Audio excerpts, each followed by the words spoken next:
आज से हम शुरू करेंगे हिंदी साहित्य का इतिहास। हम भाषा पढ़ चुके हैं, हिंदी भाषा, हम हिंदी व्याकरण ख़त्म कर चुके हैं। हिंदी साहित्य का इतिहास, हिंदी साहित्य के अंतर्गत जो हमें पढ़ना है, पहले एक बार उसकी चर्चा करते हैं। हिंदी साहित्य का इतिहास के अंतर्गत हम जिस जिस टॉपिक को कवर करेंगे, हिंदी, इसमें मौखिक लेक्चर भी ज़्यादा होगा, व्याकरण में ज़्यादा ब्लैक बोर्ड का था। हिंदी साहित्य का इतिहास, इसमें जो जो टॉपिक कवर किया जाएगा वो देखिए। सबसे पहले हम करेंगे इसमें हिंदी साहित्य इतिहास लेखन की परंपरा। हिंदी साहित्य इतिहास लेखन की परंपरा। हिंदी साहित्य का इतिहास है जो वो लिखने की परंपरा की शुरुआत कैसे हुई, किस आधार पर हुई, कौन कौन से उसमें प्रमुख हिंदी साहित्य का इतिहास लिखने वाले हैं, उनके नाम वगैरह। हिंदी साहित्य में काल विभाजन का काम बहुत ही कठिन था। ये कैसे निर्धारित किया गया, काल विभाजन, हम इसकी चर्चा भी करेंगे। टॉपिक है ये, जो जो टॉपिक हमें कवर करना है। उसके बाद हम पढ़ेंगे भक्ति काल, आदि काल, भक्ति काल, रीति काल, ये सब। सबसे पहले आदि काल आएगा। आदि, भक्ति, रीति और आधुनिक, ये चार काल हिंदी साहित्य के अंतर्गत आते हैं। हम आदि काल की चर्चा करेंगे। उसके बाद आएगा हमारा जो हमें पढ़ना है भक्ति काल। भक्ति काल को हम चार भाग में बांट के पढ़ेंगे, चार कैटेगरी में। संत काव्य की चर्चा करेंगे, सूफी काव्य की चर्चा करेंगे, राम काव्य की चर्चा करेंगे और कृष्ण काव्य की चर्चा करेंगे। भक्ति काव्य के अंतर्गत ये हमारे चार लेक्चर एक तरह से हो सकते हैं। उसके बाद होगा हमारा रीति काल। भक्ति काल के बाद हमारा आएगा रीति काल, इसमें हम रीतिबद्ध, रीतिमुक्त, ये सब पढ़ेंगे। उसके बाद हमारा आधुनिक कविता शुरू हो जाएगा, मतलब आधुनिक काल शुरू हो जाएगा। आधुनिक काल, आधुनिक हिंदी कविता कह लीजिए, क्योंकि ये हिंदी साहित्य का इतिहास, कविता का इतिहास हम पढ़ रहे हैं, काव्य का इतिहास पढ़ रहे हैं। इसमें हम सबसे पहले भारतेंदु युग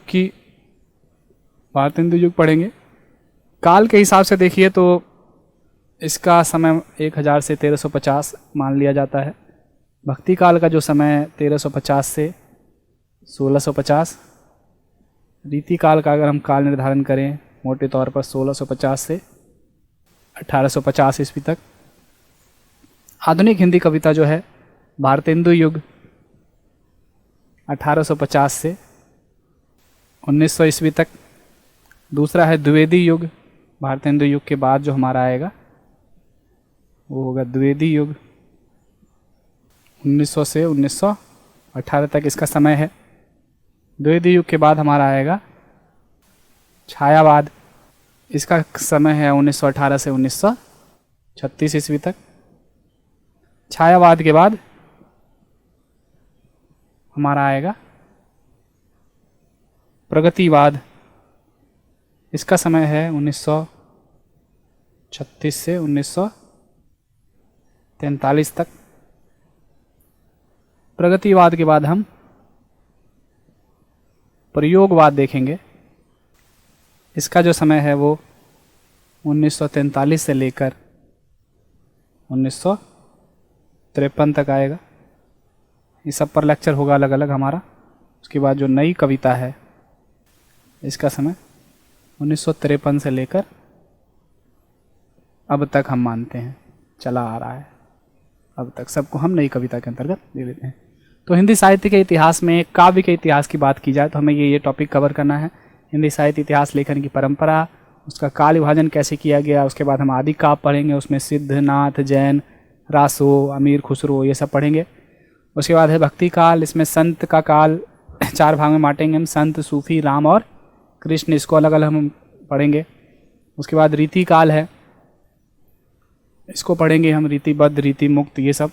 उसके बाद आधुनिक हिंदी कविता, आधुनिकता की शुरुआत कैसे भी, एक चैप्टर हम ये भी लेंगे, आधुनिकता का आरंभ कह लीजिए, आधुनिकता।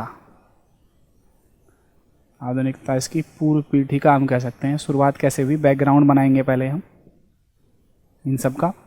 भारतीय हिंदू युग, द्विवेदी युग, छायावाद, प्रगतिवाद, प्रयोगवाद, नई कविता। तो इस तरह से हमें हिंदी साहित्य के अंतर्गत, हिंदी काव्य के इतिहास के अंतर्गत ये टॉपिक पढ़ना होगा। इसके अलावा हमें हिंदी गद्य का विकास भी, ये तो काव्य का था तो एक इतिहास कवर करेंगे, हिंदी काव्य साहित्य का इतिहास समझ लीजिए। उसके बाद हिंदी गद्य साहित्य का भी, हिंदी गद्य साहित्य का भी अपना एक इतिहास होगा, हिंदी गद्य साहित्य का विकास। इसमें होगा हिंदी गद्य का टॉपिक के अंतर्गत हिंदी गद्य का विकास किस आधार पर हुआ, हिंदी गद्य और उसकी विविध विधाएं, हिंदी गद्य और उसकी विविध विधाएं कौन कौन सी होंगी, कहानी, उपन्यास, नाटक, एकांकी, संस्मरण, रेखाचित्र, यात्रा वृत्तांत, डायरी, रिपोर्टाज, संस्मरण, ये सारी जितनी होंगी वो सारी की सारी हमें पढ़नी है। मुख्य रूप से देखिए क्या क्या हम करेंगे, निबंध करेंगे, कहानी की चर्चा करेंगे, सब अलग अलग पढ़ेंगे एक एक लेक्चर में हम। उपन्यास, उसका विकास कैसे हुआ, प्रमुख उपन्यास कौन से हैं, उसके लेखक कौन है, उपन्यासकार कौन है, नाटक, इसकी चर्चा करेंगे, नाटक का ही लघु रूप हो जाएगा, एक एकांकी की चर्चा करेंगे। उसके बाद नवीन विधाएं जितनी भी होंगी हमारे सब पढ़ेंगे, संस्मरण, रेखा चित्र, यात्रा वृत्तांत, आत्मकथा, इस पर भी थोड़ी थोड़ी चर्चा होगी सब पर, और प्रमुख उनके लेखक नाम सहित। उसके बाद व्यंग, रचनाएं और रचनाकार। इसमें रचनाएं हर प्रकार की रचनाएं, कविता भी हो सकती है, उपन्यास भी हो सकती है, निबंध भी हो सकती है, और उसके रचनाकारों के नाम। एक हम विकास देखेंगे उसका कैसे हुआ, और फिर सबकी रचना और रचनाकार। ये हम हिंदी गद्य के साहित्य का जब पढ़ेंगे तो उसके अंतर्गत पढ़ना है। तो एक तरह से हमें काव्य का इतिहास भी पढ़ना है और हमें गद्य का इतिहास भी पढ़ना है, मतलब गद्य का भी और पद्य का भी। तो शुरुआत हम करते हैं हिंदी साहित्य के इतिहास लेखन की परंपरा से। हिंदी साहित्य इतिहास लेखन की परंपरा पहला टॉपिक होगा हमारा। हिंदी साहित्य के इतिहास का शुरू कर रहे हैं हम। कुछ नाम वगैरह, कालक्रम ये हमें लिखने होंगे ज़्यादातर, फिर जो इसमें लेक्चर होंगे वो मैं बोलूँगा खड़े होकर, लेकिन कुछ चीज़ें, किताबों के नाम वगैरह वो हमें अभी देखने हैं। हिंदी साहित्य के इतिहास की अगर हम बात करें तो उसमें सबसे महत्वपूर्ण नाम आ जाता है रामचंद्र शुक्ल का। बहुत ही महत्वपूर्ण नाम है ये हिंदी साहित्य के इतिहास की अगर बात करें। इन्होंने हिंदी साहित्य का इतिहास जो अपनी एक पुस्तक लिखी है 1929 में लिखी थी।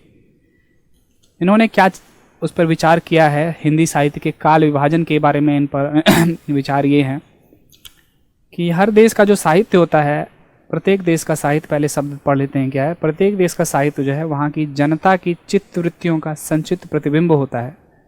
तब यह निश्चित है कि जनता की चित्तवृत्ति परिवर्तन के साथ साथ साहित्य के स्वरूप में भी परिवर्तन आता रहता है, चलता रहता है।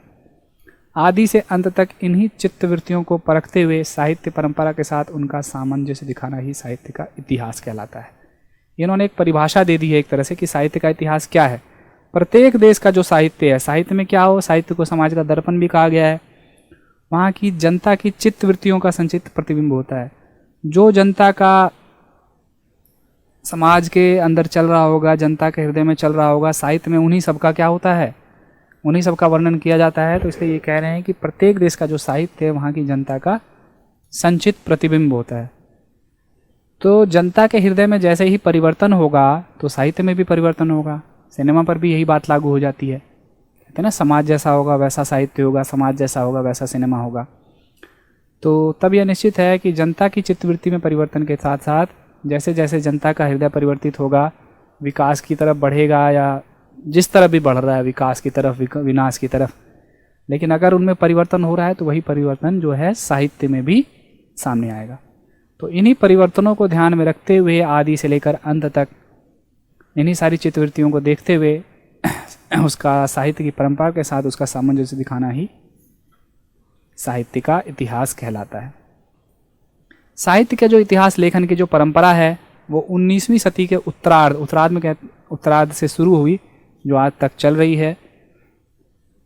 अब हम फिर इसमें जिन प्रमुख लोगों ने साहित्य का इतिहास लिखने में अपना योगदान दिया उसमें हम प्रमुख नामों की चर्चा करेंगे। उन्होंने वो योगदान किस रूप में दिया, उन्होंने कौन सा ग्रंथ लिखा, कब लिखा, किस भाषा में लिखा, कितने कवियों का उसमें जिक्र किया, ये सारी चीज़ों महत्वपूर्ण नाम याद रखने लायक हैं, हम उसकी चर्चा करेंगे। तो सबसे महत्वपूर्ण नाम हिंदी साहित्य के इतिहास में तो आचार्य रामचंद्र शुक्ल का ही आता है, बाकी सारे नाम भी जरूरी हैं। तो आज का जो हमारा टॉपिक है एक तरह से हिंदी साहित्य के इतिहास लेखन की परंपरा है। तो सबसे पहले हम इस हिंदी साहित्य के इतिहास जो मैंने अभी बोला उसको एक परिभाषा भी लिख लेते हैं। हिंदी साहित्य का इतिहास, हिंदी साहित्य का इतिहास ग्रंथ में ये परिभाषा रामचंद्र शुक्ल ने लिखी है, वर्णन करते हुए क्या लिखी है वो परिभाषा एक बार देख लेते हैं कि ताकि हिंदी साहित्य का इतिहास का एक हमारा परिभाषा हो जाएगा। उनका ये कहना है जबकि एक तरह से हिंदी साहित्य के इतिहास की परिभाषा मान लीजिए, जबकि प्रत्येक देश का साहित्य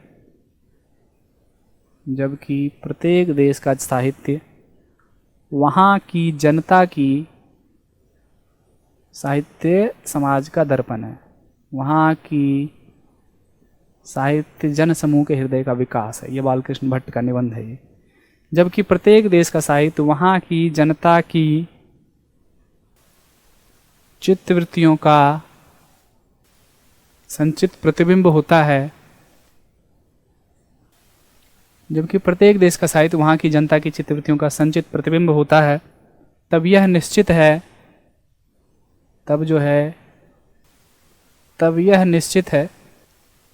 कि जनता की चित्तवृत्ति परिवर्तन के साथ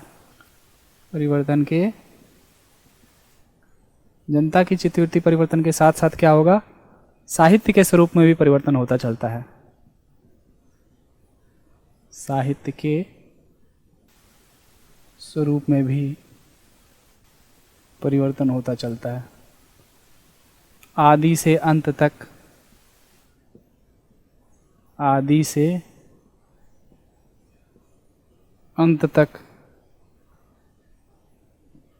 इन्हीं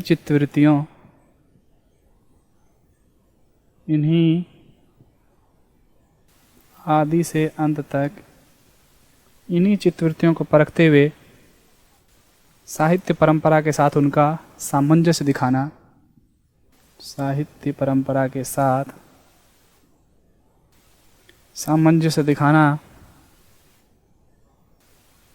ही साहित्य का इतिहास कहलाता है। तो ये परिभाषा किसकी है? रामचंद्र शुक्ल की परिभाषा। किसकी परिभाषा है ये? साहित्य का इतिहास की परिभाषा। प्रत्येक देश का जो साहित्य है वहाँ की जनता की चित्तवृत्तियों का संचित प्रतिबिंब होता है। तो यह निश्चित है कि जनता की चित्तवृत्ति परिवर्तन के साथ साथ साहित्य के स्वरूप में भी परिवर्तन होता चलता है। आदि से अंत तक इन्हीं चित्तवृत्तियों को परखते हुए साहित्य परंपरा के साथ उनका सामंजस्य दिखाना ही साहित्य का इतिहास कहलाता है। जनता के हृदय में परिवर्तन होते रहेंगे तो साहित्य में भी परिवर्तन होंगे। साहित्य क्या है? जनता का हृदय समझ लीजिए, समाज का दर्पण कह लीजिए, जन समूह के हृदय का विकास कह लीजिए। तो हृदय में परिवर्तन होने के साथ साथ साहित्य के स्वरूप में भी परिवर्तन होगा और समाज जिस ओर बढ़ता चला जाएगा साहित्य भी उसी ओर बढ़ेगा। जिधर भी बढ़े, चाहे विकास की तरफ बढ़े चाहे विनाश की तरफ बढ़े, साहित्य में उसी का वर्णन होगा। तो ये रामचंद्र शुक्ल की परिभाषा है, साहित्य का इतिहास की परिभाषा है।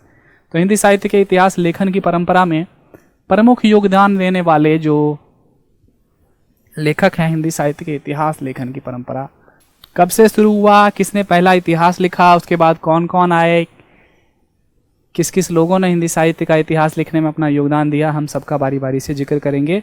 जो भी महत्वपूर्ण नाम है हिंदी साहित्य के इतिहास लेखन की परंपरा, जो मतलब अभी हम चर्चा करेंगे वो होगी हिंदी साहित्य के इतिहास लेखन की परंपरा। 19वीं सदी के उत्तरार्ध से चली आई और आज तक चली आ रही है। इसमें कई विदेशी और भारतीय विद्वानों में महत्वपूर्ण योगदान दिया है। तो यहाँ पर हम जो चर्चा करेंगे हिंदी साहित्य के प्रमुख इतिहासकार और उनके द्वारा लिखित इतिहास। हिंदी साहित्य के जो प्रमुख इतिहासकार हैं उसकी चर्चा करेंगे। हिंदी साहित्य के प्रमुख इतिहासकार और उनके द्वारा लिखित इतिहास और उनके द्वारा लिखित इतिहास। हिंदी साहित्य के प्रमुख इतिहासकार और उनके द्वारा लिखित इतिहास की हम यहाँ पर चर्चा करेंगे। सबसे पहला नाम है हिंदी साहित्य का इतिहास लिखने वालों में, ये भारतीय नहीं है, ये आश्चर्य की बात है कि पहला हिंदी साहित्य का इतिहास है ये फ्रांसीसी भाषा में लिखा गया। नाम है गारसा द तासी। नाम है गारसा द तासी, ये नाम याद रखना है। ये पेरिस विश्वविद्यालय में उर्दू के प्रोफेसर थे।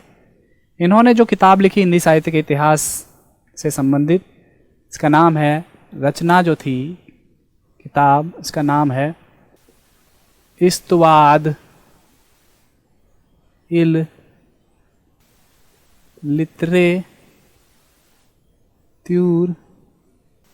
एंदुए ए हिंदुस्तानी।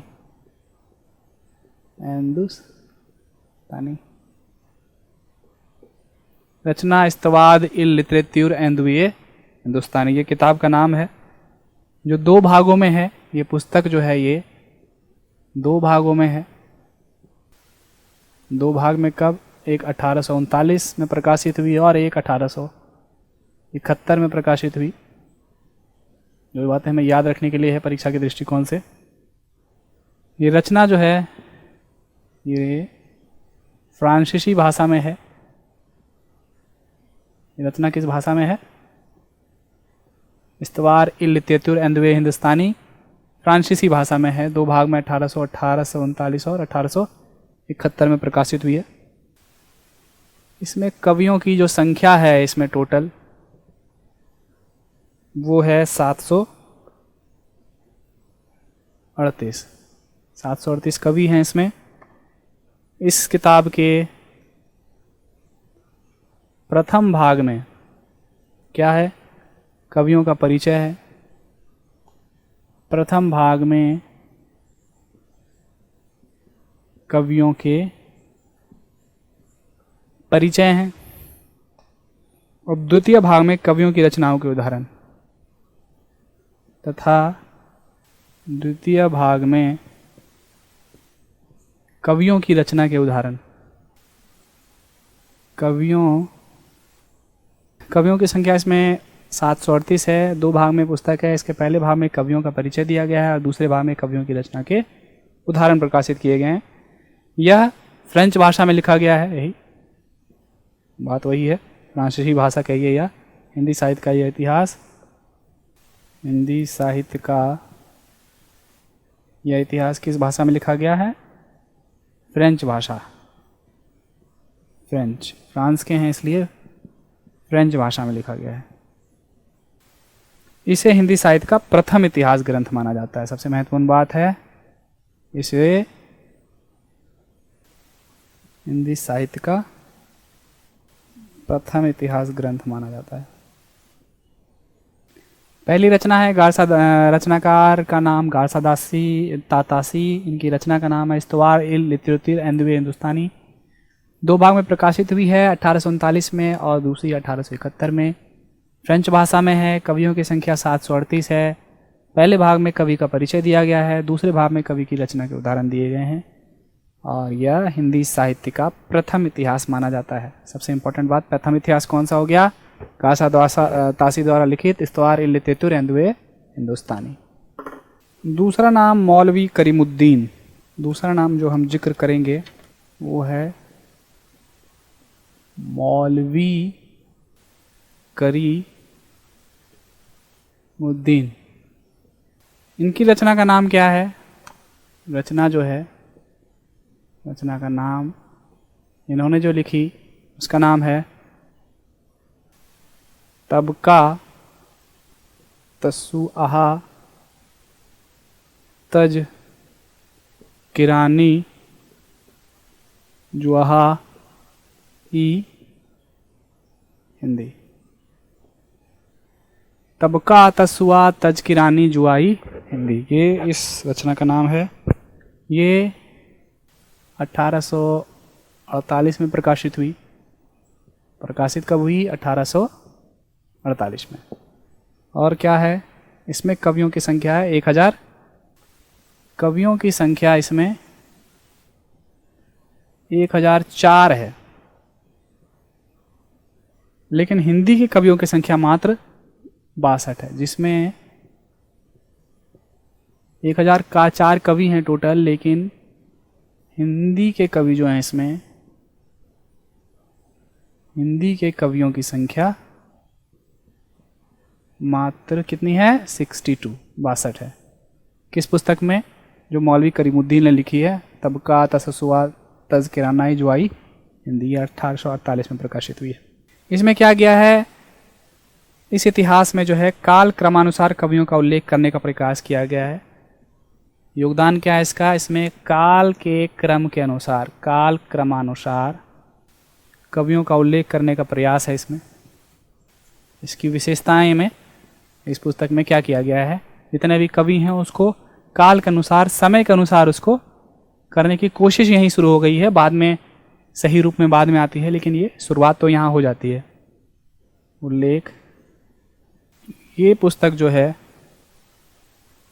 एक भारतीय द्वारा, हिंदी भी हो गया आपका, उर्दू भी हो गया एक तरह से इसमें, तो हिंदी उर्दू साहित्य का वृहत इतिहास माना जाता है। मौलवी करीमुद्दीन, दूसरा महत्वपूर्ण नाम हमने देख लिया हिंदी साहित्य के इतिहास में। रचना का नाम 1847 में प्रकाशित, कवियों की संख्या 1004 है, हिंदी के कवि 62 है मात्र। इसमें काल के अनुसार कवियों का उल्लेख करने का प्रयास किया गया है। ये एक भारतीय द्वारा हिंदी उर्दू साहित्य इतिहास का मतलब वृहत इतिहास माना जाता है। मौलवी करीमुद्दीन गारसा दतासे के बाद दूसरा नाम इसमें था। इतिहास लेखन की परंपरा, कालक्रम, ये हमें थोड़ा ब्लैक बोर्ड पे लेना पड़ेगा लेक्चर। उसके बाद जब इतिहास शुरू हो जाएगा तो लेक्चर लेंगे। तीसरा नाम है हमारा शिव सिंह सेंगर। क्या नाम है? शिव सिंह सेंगर। इनकी जो रचना है,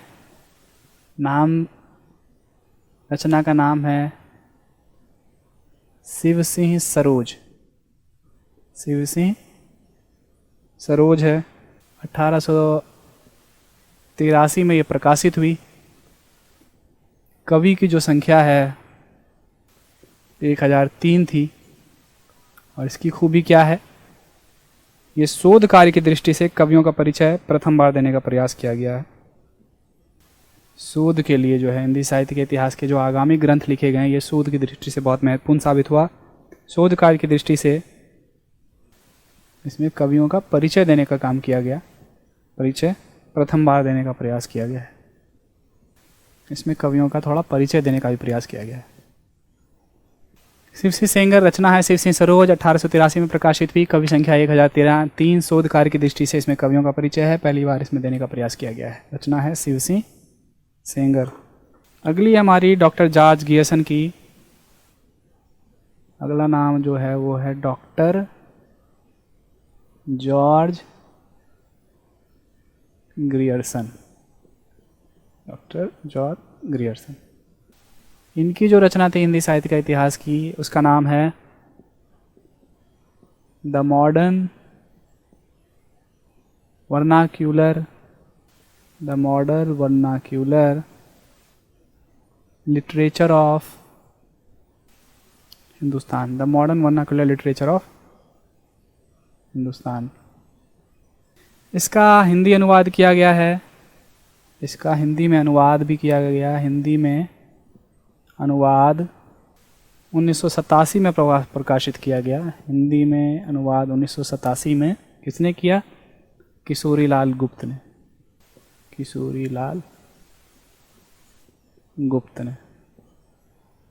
the modern vernacular literature of Hindustan, Hindi में इसका जो अनुवाद है 1957 में किशोरी लाल गुप्त ने प्रकाशित किया। इसमें और क्या खूबी है? इस पुस्तक में, इस रचना में काल विभाजन का प्रथम बार प्रयास करने का, काल विभाजन का पहली बार प्रयास किया गया। इसमें प्रथम बार प्रयास करते हुए कवियों का काल क्रमानुसार विवरण दिया गया है। कवियों का रचना है the modern vernacular literature of Hindustan, Hindi में इसका अनुवाद 1957 में किशोरी लाल गुप्त ने किया। इसका काल विभाजन में इसमें पहली बार इसमें प्रयास किया गया। और कवियों का कालक्रमानुसार विवरण दिया गया। तो इस किताब की अहमियत इस दृष्टिकोण से है। रचना का नाम है the modern vernacular literature of Hindustan, Hindi में अनुवाद किशोरीलाल गुप्त। अगला है मिस्र बंधु विनोद। मिस्र बंधु, अगला महत्वपूर्ण नाम है हमारा 5वां, वो है मिस्र बंधु। मिस्र बंधु इसलिए इसमें 3 बंधु भाई हैं मिस्र। कौन कौन से हैं? गणेश बिहारी मिश्र हैं, दूसरे हैं श्याम बिहारी मिश्र, श्याम बिहारी मिश्र, गणेश बिहारी मिश्र, और तीसरे हैं सुखदेव बिहारी मिश्र, सुखदेव बिहारी मिश्र। गणेश बिहारी मिश्र, श्याम बिहारी मिश्र और सुखदेव बिहारी मिश्र। रचना का नाम है मिस्र बंधु विनोद। रचना का नाम है मिस्र बंधु विनोद। 4 भाग में ये विभक्त है। यह 4 भाग में विभक्त है। 4 भाग में है ये पुस्तक, और ये चारों भाग जो है प्रकाशित होने में भी समय लगेगा। तो ये 1909 से लेकर 1918 तक प्रकाशित। ये 8 साल में ये 4 भाग इसके प्रकाशित हुए। इसमें कवियों और लेखकों की जो संख्या है, इस पुस्तक में कवियों और लेखकों की जो संख्या है वो कितनी है? 4591। और इसमें क्या किया गया है? काल विभाजन का प्रथम प्रयास इसमें किया गया है। काल विभाजन का प्रथम प्रयास। मिस्र बंधु 5वें महत्वपूर्ण नाम है। इसके अंतर्गत गणेश बिहारी मिश्र, श्याम बिहारी मिश्र और सुखदेव बिहारी मिश्र, ये तीनों बंधु शामिल हैं भाई। रचना का नाम है मिस्र बंधु विनोद। 4 भागों में विभक्त है। 4 भाग में है तो इसलिए 1909 से लेकर 1918 तक प्रकाशित हुई है। 9 साल का समय लगा। कवि और लेखकों की संख्या इसमें 4591 है। इसमें काल विभाजन का प्रथम प्रयास इसमें किया गया है। ये मिस्र बंधु 5वां महत्वपूर्ण नाम था हिंदी साहित्य के इतिहास लेखन की परंपरा में। और देखते हैं अगला नाम, सबसे महत्वपूर्ण नाम है आचार्य रामचंद्र शुक्ल। रामचंद्र शुक्ल में हिंदी साहित्य के इतिहास लेखन की परंपरा में सबसे महत्वपूर्ण नाम है। 1931 में इसका प्रकाशित बता रहे हैं। हिंदी साहित्य का जो काल विभाजन किया गया है वो रामचंद्र शुक्ल ने जो किया है वो लगभग वो हर जगह मान्य है। इसमें कवियों को लेकर हिंदी साहित्य के इतिहास का ढांचा खड़ा किया गया। एक तरह से जो आधार है हिंदी साहित्य का इतिहास है यही है, और जो इसके बाद के इतिहासकार हुए हैं इन्होंने जो आधार बनाया है वो शुक्ल जी के इतिहास को ही आधार बनाकर अपने इतिहास ग्रंथ की रचना की है। और इसमें क्या गया है? इसमें इतिहास दर्शन की व्याख्या करते हुए इतिहास के काल विभाजन का स्पष्ट आधार दिया गया है। इसमें इतिहास दर्शन की भी अपनी तरह से इन्होंने व्याख्या की है। काल के नामकरण के लिए इन्होंने काल की प्रमुख प्रवृत्ति को आधार बनाया था। ऐसे नहीं कि किसी भी आधार पर काल को नाम दे दिया इन्होंने। काल के नाम के लिए काल की प्रमुख प्रवृत्ति को आधार बनाया। प्रवृत्ति का निर्धारण उस कालखंड की लोक प्रसिद्ध रचनाओं के आधार पर किया गया। उस काल की जो लोक प्रसिद्ध रचना थी उसके आधार पर उस काल की प्रवृत्ति का निर्धारण किया गया। जैसे वीर गाथा काल नाम दिया तो वीरता की गाथा थी, भक्ति काल में भक्ति भावना थी, रीति निरूपण। इसी तरह से आधुनिक काल में गद्य की प्रधानता थी तो इसलिए उसको गद्य काल कह दिया। तो वीर गाथा काल नाम पर आपत्ति हो गई क्योंकि जिन ग्रंथ के नाम पर यह नामकरण किया गया वो अप्रमाणिक थे, इसलिए उस नाम को आगे के परवर्ती इतिहासकारों ने आदि काल का नाम दिया। तो चलिए जो मुख्य मुख्य बातें हैं वो हम नोट करते हैं। आचार्य रामचंद्र शुक्ल, आचार्य रामचंद्र शुक्ल। रचना का नाम ही है क्या? हिंदी साहित्य का इतिहास। हिंदी साहित्य का इतिहास पुस्तक का नाम ही है। कब हुई ये? 1931 में प्रकाशित। 31 बताया जा रहा है यहाँ। खूबी क्या क्या है?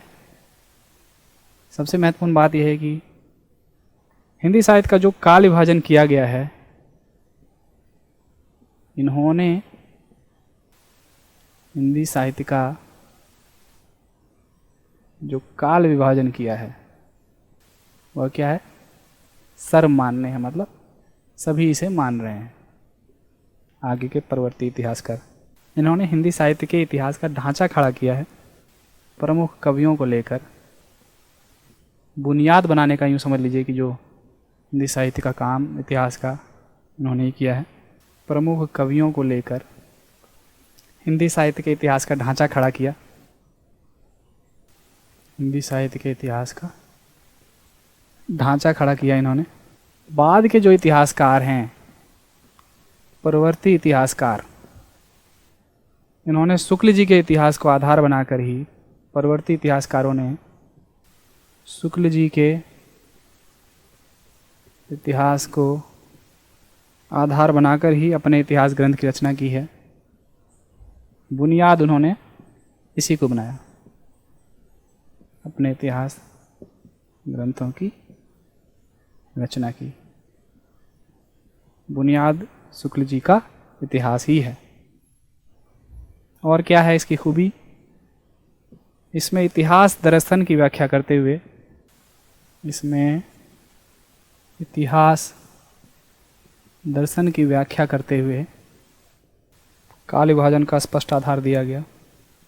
काल विभाजन का सुस्पष्ट आधार दिया गया। काल के नामकरण के लिए काल की प्रमुख प्रवृत्ति को आधार बनाया गया। काल का जो इन्होंने नाम दिया, काल के नामकरण के लिए काल की प्रमुख प्रवृत्ति को आधार बनाया गया। काल की बनाया गया। जैसे वीर गाथा काल नाम दिया तो इसमें वीरता का वर्णन होगा। आदिकाल को नाम दिया तो वीरता का वर्णन। इस नाम पर जो है वीर गाथा काल पर आपत्ति हुई। बाद में इसका जो नाम है वो आदिकाल कहा गया। इसको वीर गाथा नाम जो उन्होंने दिया था, इस पर आपत्ति जताई गई। बाकी सारे नाम ठीक थे। ठीक है। भक्ति काल के लिए भक्ति काल नाम दिया। क्यों? भक्ति भावना उसमें प्रधान थी, भक्ति भावना की प्रधानता थी, इसलिए नाम दिया उन्होंने भक्ति काल। वो ठीक है। रीति निरूपण के कारण रीति काल, वजह रीति निरूपण के कारण। रीति काल में लक्षण ग्रंथ के निर्माण की प्रवृत्ति मिलती है। रीति निरूपण मतलब लक्षण ग्रंथ के निर्माण की प्रवृत्ति। एक और नाम दिया गद्य काल। नाम दिया गद्य काल। किसको नाम दिया गद्य काल?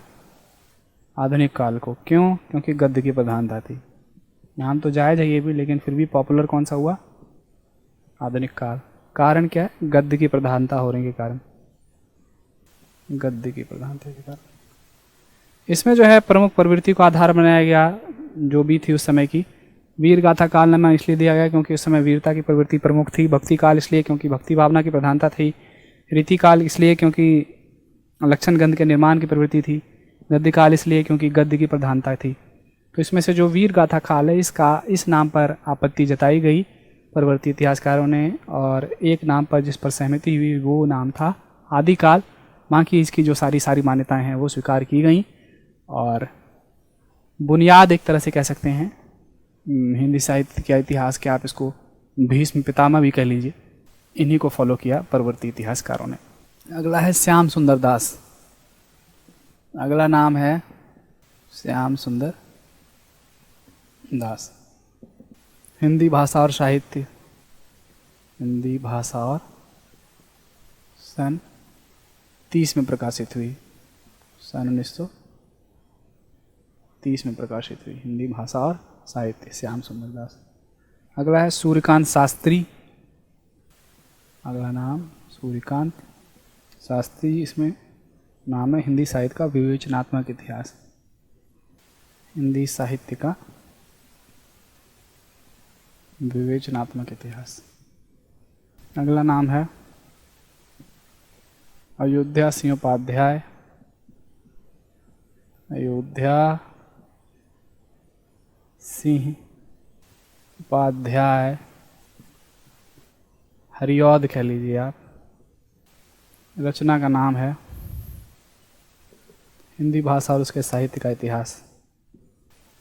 हिंदी भाषा और उसके साहित्य का इतिहास।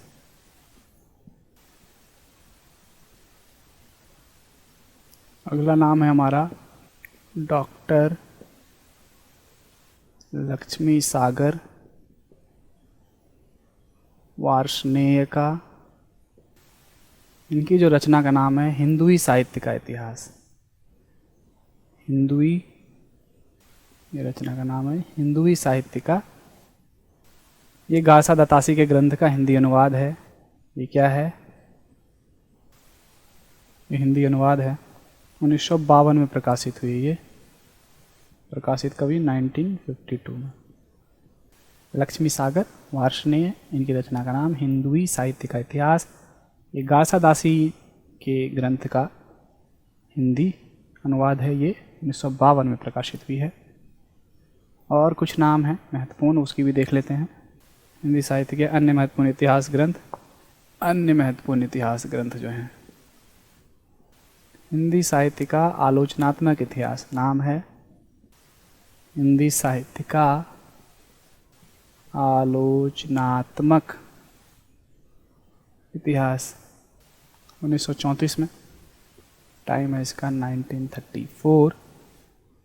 डॉक्टर रामकुमार वर्मा की, डॉक्टर रामकुमार वर्मा द्वारा रचित है ये हिंदी साहित्य का आलोचनात्मक इतिहास। दूसरा, हिंदी भाषा और साहित्य का इतिहास। हिंदी भाषा और साहित्य का इतिहास, ये 1950 की रचना है आचार्य चतुरसेन शास्त्री। किनकी है? आचार्य चतुरसेन शास्त्री। अगली है हिंदी साहित्य की भूमिका। हिंदी साहित्य की भूमिका, समय है इसका 1950 में। और हिंदी साहित्य का आदिकाल। हिंदी साहित्य की भूमिका 1950 में और हिंदी साहित्य का आदिकाल, इसका समय है 1960। दोनों किसकी है? बहुत ही महत्वपूर्ण नाम, डॉक्टर हजारी प्रसाद द्विवेदी। हिंदी साहित्य हजारी प्रसाद। हिंदी आलोचना में डॉक्टर रामचंद्र शुक्ल के अलावा इनका नाम आता है, बहुत महत्वपूर्ण नाम। उसके बाद देखिए Cambridge history of English literature. Cambridge history of English literature. Cambridge history of English literature मतलब अंग्रेजी साहित्य का जो इतिहास कैम्ब्रिज यूनिवर्सिटी से प्रकाशित हुआ, इसके ढंग पर हिंदी साहित्य के इतिहास की भी प्रकाशित करने का प्रयास किया गया। Cambridge history of English literature के ढंग पर हिंदी साहित्य का वृहत इतिहास, हिंदी साहित्य के वृहत इतिहास प्रकाशित किए गए। ज्ञानपीठ, वाराणसी और काशी नगरी प्रचारिणी सभा से, काशी नागरी प्रचारिणी सभा वाराणसी से। हिंदी साहित्य भूमिका 1950, हिंदी साहित्य का आदिकाल 1960 डॉक्टर अजय प्रसाद द्विवेदी द्वारा है। Cambridge history of English literature के ढंग पर हिंदी साहित्य के वृहत इतिहास प्रकाशित किए गए।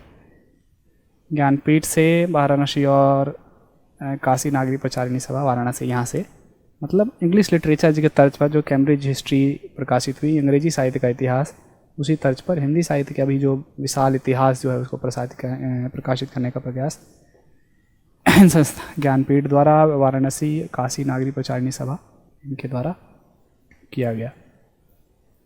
मतलब देखा ना कि हाँ, अंग्रेजी साहित्य का वृहत इतिहास उपलब्ध है तो हमारे पास भी हिंदी साहित्य का वृहत इतिहास कुछ उपलब्ध होना चाहिए, तो उसी तर्ज पर वृहत इतिहास लिखने का प्रयास किया गया। अगला हिंदी साहित्य का अद्यतन इतिहास। हिंदी साहित्य का अद्यतन इतिहास, अपडेटेड कह सकते हैं हम। हिंदी साहित्य का अद्यतन इतिहास, ये बहुत विद्यार्थियों के बीच बहुत लोकप्रिय पुस्तक है। ये डॉक्टर संपादक डॉक्टर नगेंद्र, एक ही पुस्तक में संपादित है बहुत कुछ मिल जाता है, तो विद्यार्थियों के बीच लोकप्रिय पुस्तक है ये बहुत ही, BA MA के विद्यार्थियों के बीच। छठा, हिंदी साहित्य का नवीन इतिहास। हिंदी साहित्य का दूसरा इतिहास नाम है, दूसरा इतिहास, नवीन इतिहास नहीं है। हिंदी साहित्य का दूसरा इतिहास नाम है डॉक्टर बच्चन सिंह। ये भी बहुत इंपॉर्टेंट किताब है, बहुत ही अच्छे तरीके से लिखी गई है। साहित्य के इतिहास को कम में बहुत अच्छा समेटने का प्रयास किया गया है। अगला है हिंदी साहित्य का वैज्ञानिक इतिहास। हिंदी साहित्य का वैज्ञानिक इतिहास, वैज्ञानिक ढंग से लिखने की कोशिश की गई।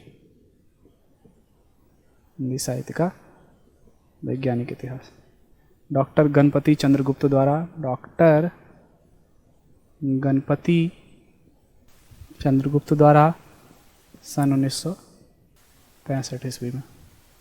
उसके बाद है हिंदी साहित्य का इतिहास दर्शन। हिंदी साहित्य का इतिहास दर्शन नलिनी विलोचन शर्मा द्वारा, नलिन विलोचन शर्मा द्वारा ये कोशिश की गई। तो ये नाम हिंदी साहित्य का अद्यतन इतिहास संपादक डॉक्टर नगेंद्र जो है, विद्यार्थियों के बीच लोकप्रिय पुस्तक है बहुत। हिंदी साहित्य का दूसरा इतिहास डॉक्टर बच्चन सिंह, बहुत महत्वपूर्ण किताब है ये, कम में अच्छे से समेटने का प्रयास किया गया है। हिंदी साहित्य का वैज्ञानिक इतिहास है डॉक्टर गणपति चंद्र 1965 ईस्वी। हिंदी साहित्य का इतिहास दर्शन नलिनी विलोचन शर्मा। इसके अलावा भी बहुत सारी पुस्तक हैं जो प्रमुख की चर्चा की गई है। इसके प्रयास तो अभी भी चल रहे हैं। वर्तमान में भी हिंदी साहित्य का समग्र रूप से अथवा विभिन्न विधाओं के इतिहास के रूप में समग्र रूप से ही प्रयास चल रहा है। जैसे कि हिंदी साहित्य का इतिहास लिखने की भी कोशिश की जा रही है, और विभिन्न विधाओं के इतिहास, जैसे हिंदी कहानी का इतिहास, हिंदी उपन्यास का विकास अलग अलग रूप में भी प्रकाशित हो रहे हैं। विभिन्न विधाओं के इतिहास के रूप में साहित्य इतिहास की लेखन की परंपरा, साहित्य इतिहास लेखन की परंपरा जारी है। तो हिंदी साहित्य के इतिहास लेखन की दृष्टि से जो जो नाम महत्वपूर्ण थे, महत्वपूर्ण नाम जिन्होंने हिंदी साहित्य के इतिहास लेखन की परंपरा को बनाने का, आधार बनाने का, उसको समृद्ध करने का काम किया, तो ये कुछ नाम थे। सबसे महत्वपूर्ण डॉक्टर बच्चन सिंह, डॉक्टर आचार्य रामचंद्र शुक्ल हैं वैसे, और पहला गारसा दासा तासी फ्रेंच रचना है, तो इस वजह से ये बहुत महत्वपूर्ण है।